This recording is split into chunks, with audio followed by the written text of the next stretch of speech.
So every day you come into the store and you check out what's going on the lot, what's happening inside your retail location. You can see the goings on in service, you know what's going on in parts, and you know what's going on with the sales team. The reality is it's a lot harder to see what's going on with your online dealership, your website. Without taking the time to check every single day, reviewing the details, seeing what's going on, you may not be finding those key ways to optimize and get the most value out of that digital dealership that, frankly, you're probably spending money on every single month to drive traffic, to drive revenue, but you want to make sure that it's working at peak performance. My name's Ian Cruikshank. I'm super stoked to have you join me at my desk today. We're going to get into these details and a whole lot more to help you set yourself up for a little bit more success with your website, your digital dealership. So like I said, every dealership has a website. In fact, these days every franchise dealership probably has a certified website that's mandated by their manufacturer. And I don't know that I've met a business owner in the last 10 years that doesn't have a website. It's just the nature of the beast. It's what we've got. They are our digital window to the outside world, and most of the shopping that consumers do today happen in that digital environment. We're going to cover a few things today, and you know what it looks like. You know that it's helping you sell cars in some way, shape, or form, but you don't necessarily know how effectively it's working. And the key questions we're going to cover today are things like, is my website getting people where I want them to go? Are we driving them to the right place? Are shoppers checking out my inventory, and when they do, are they doing the things I want them to do once they get there, whether it's on the search results page or the vehicle details page? Right? How does my website do, and all the forms and all the pieces of the puzzle, how do they all work when someone's looking at that little mobile device? Right? Is that working as well? Because frankly, we're at the point now where probably 80% of traffic is coming to your site via a handheld device. Right? The last piece of that puzzle is that traffic, all of the traffic that you're spending big dollars to get to that website, is it converting? And is it converting at a rate that's appropriate for your retail location in the world that you're doing deals? So, of course, it's important to level set. It's good to know what we are going to talk about, but it's important to understand what we're not talking about here. We're actually not talking about the traffic that you're trying to generate to bring to the site through marketing, through SEO, all the pieces of the puzzle that you're doing there, right? You could be running all sorts of promotions, all sorts of campaigns. You could be doing all the right, technical SEO based on the information that's there. All that sort of stuff is designed to bring people to the site. Think of it this way, we're actually going to be talking a little bit more about the user experience in many respects of what people do when they get to the site and the decisions that they're making and how we're helping them make good decisions with good web design and good web build. The other piece that we're not going to talk about is merchandising and pricing, a big part of that. Right? None of the tactics that we're talking about today are going to fix a merchandising issue or are going to fix a pricing issue. Right? If you're taking bad photos, or if you're not taking photos at all, or if your pricing is off market, those things aren't going to change just by simply making a few adjustments to how the website is laid out. That's going to drive smoother transition from your homepage to promotions. Right? Ultimately, if those promotions are promoting prices that aren't where they should be, you know exactly what's going to happen. So let's just level set there. We're not talking about traffic building. We're not talking about merchandising. We're talking about how your website's set up and helping that be more effective. All right, so we're going to cover 4 key areas in this chat today.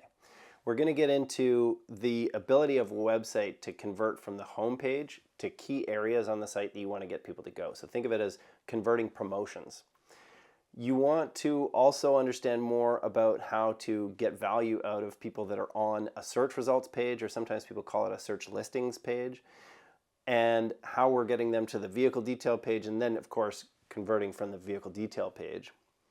We want to understand from that vehicle detail page or the search results page what the calls to action are doing and whether they're bringing value to the whole process, if they're increasing conversions. We'll get into pieces like there being too many calls to action or obscure calls to action. We'll talk about that. And then the last piece of the puzzle that's ever important is that mobile aspect of things, making sure that everything works the way that you'd like it to within that mobile environment. And oftentimes folks these days talk about a mobile first way of thinking, and that comes into play a lot when people are making these decisions. All right, so like I said, our number one is how do we get homepage visitors to convert into the promotions that we want them to see? And the first thing to consider here, and why this really matters a lot, is you've got this difference between what you want them to do and what they want to do when they come to your site. The reality is most consumers are coming in with a goal in mind, and it's not necessarily to buy the vehicle that's been sitting on your lot for over 90 days or more. And the reality is they want to come in and they want to satisfy their need. So we have to make sure that if there's things that we want them to do, we need to communicate them in such a way that they're going to want to check them out. We also need to make sure that we're precise in what we're communicating to those consumers. So why it's important, we want to get people to those highlighted promotions. We want to make sure that if there's specific inventory, we want them to find it quickly and make decisions or move towards that. If we've got a killer offer that we want to promote and maybe we want to distract someone with 0% financing or whatever it is, we want to make sure that those sorts of things are front and center. So those are some of the important factors. And let's check out how. So the how actually starts with how we measure it. It actually starts with collecting some information to be able to make some good decisions of what's going on. And funnel reports are really an important piece of that puzzle.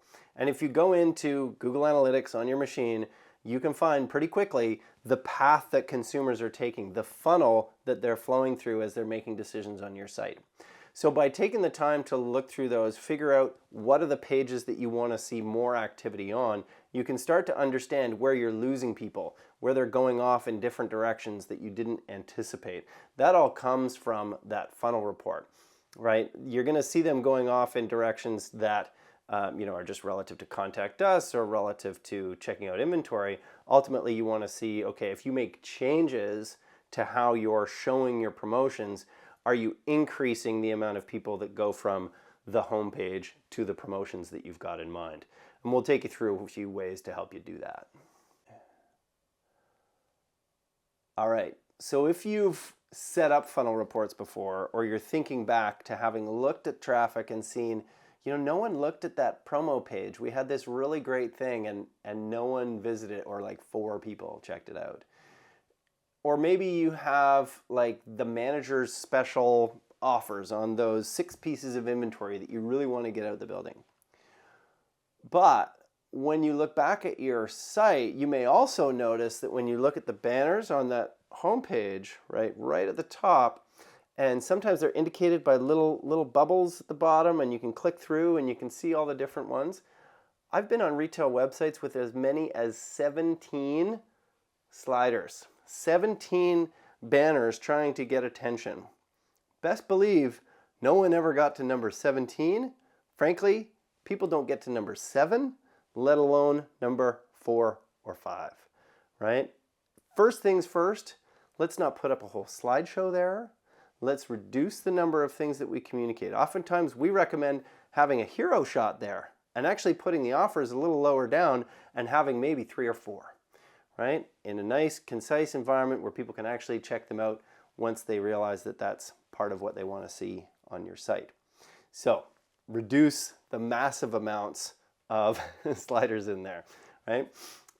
Some different ways that you can communicate this information too. It doesn't have to be in a banner, and oftentimes, we get asked for another banner, or another slider, and we're supportive of our dealers' requests, and we want to make sure that they get what they want. But we also ask the question and offer alternatives, right? So having something where you've got a special section that is visible all the time. Maybe it's in the navigation it says specials and it has some of the details in those special sections. Maybe you've got a little area where you've got promotions or something like that. But another piece is to have a persistent banner, and I often think of the pencil banner at the top, right? So if you've got a special event and you're really excited about showing off a great new sale or something like that, you can actually have it pretty small. When it's a good offer, a small banner is actually going to convert quite well, let alone having a big banner that is hidden behind 3 or 4 others showing the manufacturer promotions for that period in time, right? So it's a matter of choosing how you're going to present these on the sites. But I'd say avoid having a massive slideshow and figure out ways if you can bring these offers to light in a static method, right? Maybe we have a retailer that has door crasher deals on occasion, and those will be highlighted with a particular graphic. And you can see those anytime you come to the site, and you know that they're present by virtue of that simple static indicator. That also makes me think of a few other ways that you can promote things on your site, right? It doesn't always have to be the home page. Consider when a consumer goes to a search results page, they may be going to a specific model, right? It's the F-150. Within our website platform, and probably within some others, you can actually put a banner with a promotion at the top of that search results page. You could also, in regular navigation under those specials, if you've got vehicles that are managers specials, under specials, you can put managers specials and communicate a nice little promotional page as to why that is. Or if you've got vehicles under 15 grand in your used department, right? Putting those in that 1,500 or less category. Lots of different ways to communicate the value that is working with the customer, working with their goal as they navigate your site, as opposed to trying to force the offer into someone's face that has no consideration or no interest in what you're trying to force them with.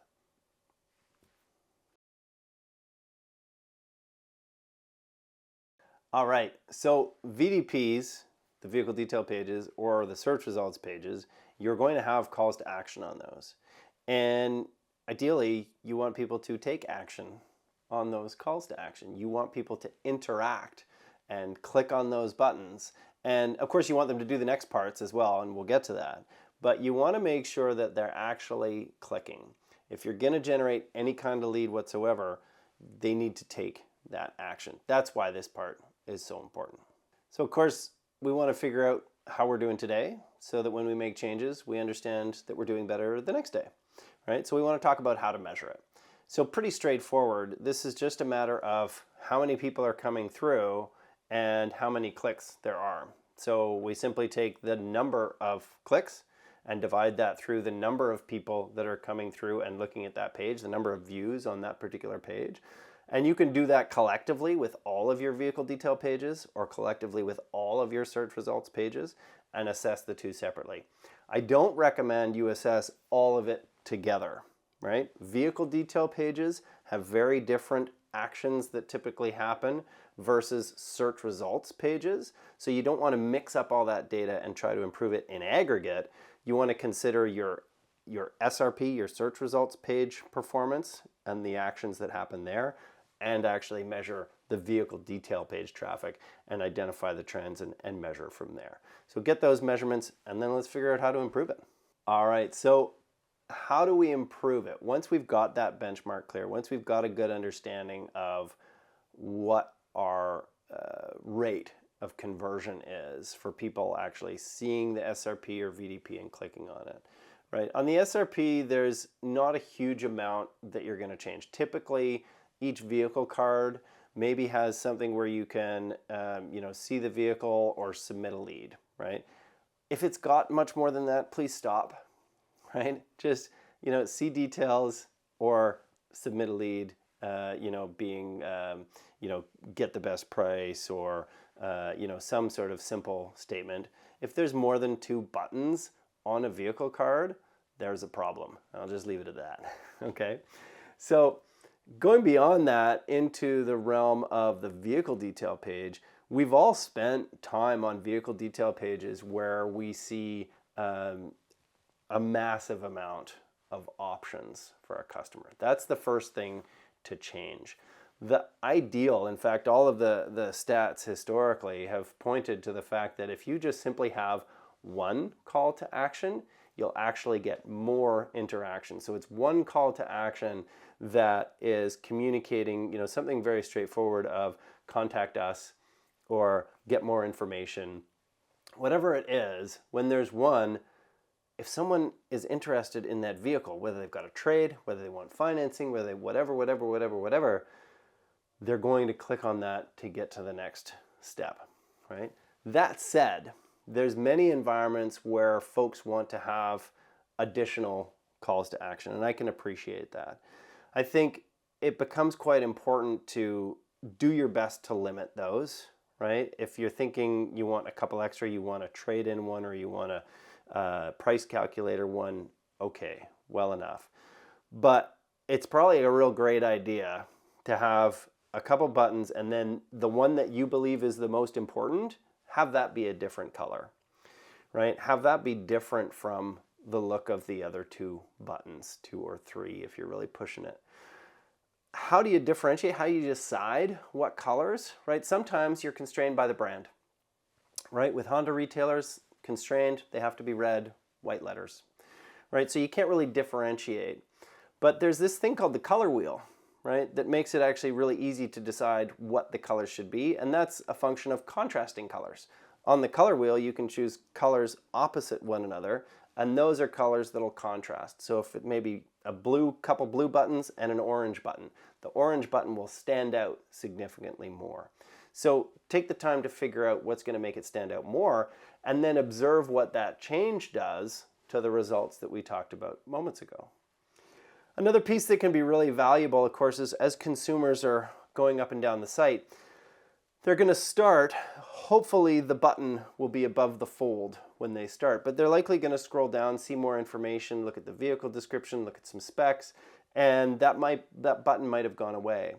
But there are ways to have that floating bar at the bottom, or to have a floating bar at the top, that actually keeps the call to action nearby, so that that consumer, when they've made that decision to click, has that button readily available, right?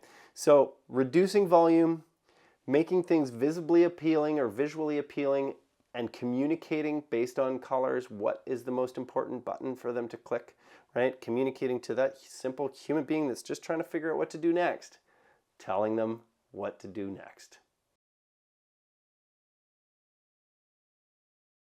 All right, so we got them to click the button, right? That's awesome. We got them to click on that button on the vehicle detail page or on the search results page. But there's another step, invariably. They get to a form. And why are we going to talk about this? Simply put, people hate filling out forms. People hate submitting leads. So there's a lot of things that we need to do to make this process as frictionless as possible, as easy as possible for that car buyer. So you might be tracking results on this already. You might be thinking, okay, well, no problem. I've got a great click-through rate on my vehicle detail pages. I hope that you've looked closely enough to see that the number of clicks on that button are not equal to the number of submissions.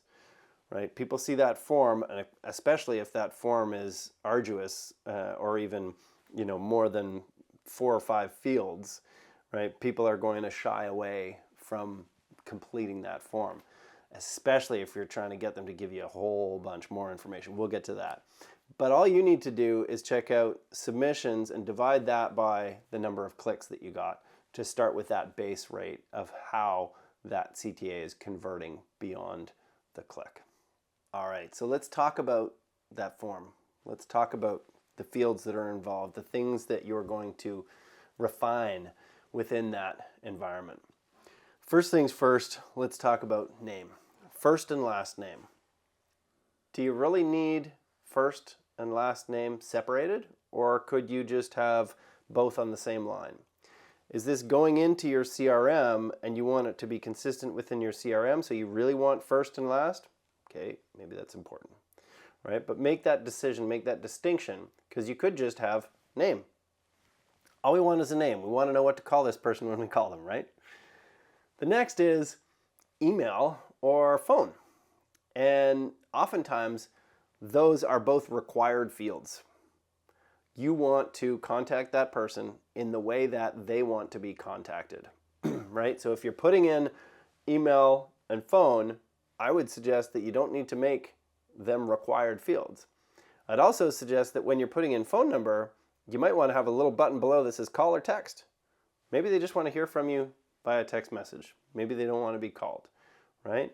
Setting people up to be communicated with in the way that they want, right, is particularly important. Maybe they don't want to share their last name, right? If you make first and last required fields, maybe you're reducing the number of leads that you could be speaking with, right? So those are all pretty important aspects of it. The next piece is relative to, why are you contacting us? Well, they clicked on a vehicle detail page, or they clicked off of your service page, or whatever it is. We should know, and the website system should know what it is that they're contacting for, or what few variables they're contacting you about.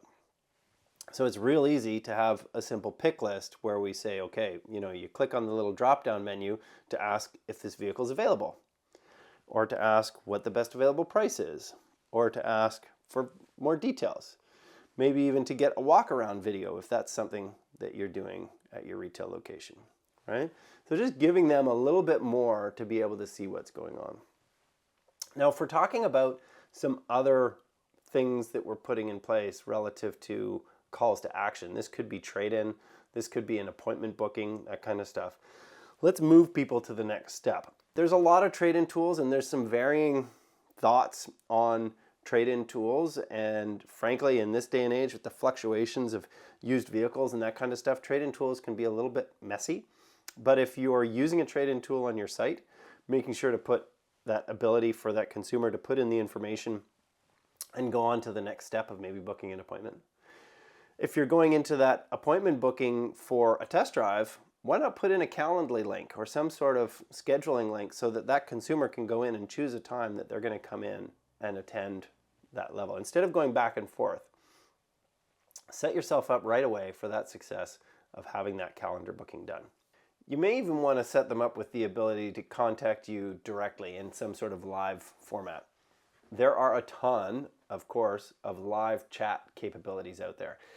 I do want to start to steer people away from this chat environment that's just constantly asking for your lead information. Yes, as a retailer, we want to get leads. That's the only thing that we can directly follow up with a consumer about. When we get a lead, we can follow up, we can make a call, we can talk to somebody, and we can maybe make a deal happen, right? That's why we love them so much. I totally get that. But in this day and age, as consumers are shopping around and trying to figure things out, to be able to ask a simple question relative to, is there leather on this car? Is there navigation on this car? Apple Pay features, whatever. Different things like that to be able to get those responses quickly is going to be helpful. So whether that's through live chat or text or WhatsApp or any of the features that are available out there, those are all going to be beneficial to your business. The reality of today and today's consumer, be it Gen X, Millennial, Gen Y, Gen Z, all the other goodies, right? People want to hear answers. They want to hear answers quickly. So we got to help them out. All right, we've got to the fourth one. Now we're talking about these fabulous little devices, and I continue to enjoy a smaller iPhone. I'm not really into the big gymongous ones that people have. You'd never see me with a Plus, that's for sure. But what's so important about mobile phones when it comes to this kind of interaction is pretty straightforward. Customers are browsing on their phones all day, every day. They're making decisions on their phones. They're submitting leads on their phones. What works on your desktop, like when you're assessing the performance of your site and you're seeing how it all works and, oh yeah, it looks great and this form looks great here, all that kind of stuff. As soon as that shrinks down, if it doesn't all shrink down, you're in trouble.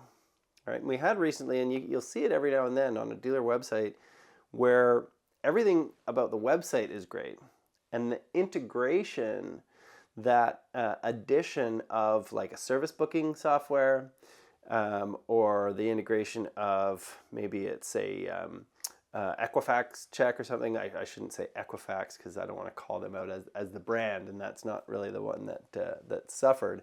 But I remember looking at a site not too long ago and seeing that you actually couldn't interact with the app that was built in, with the scheduling and planning app that was built in to that service environment.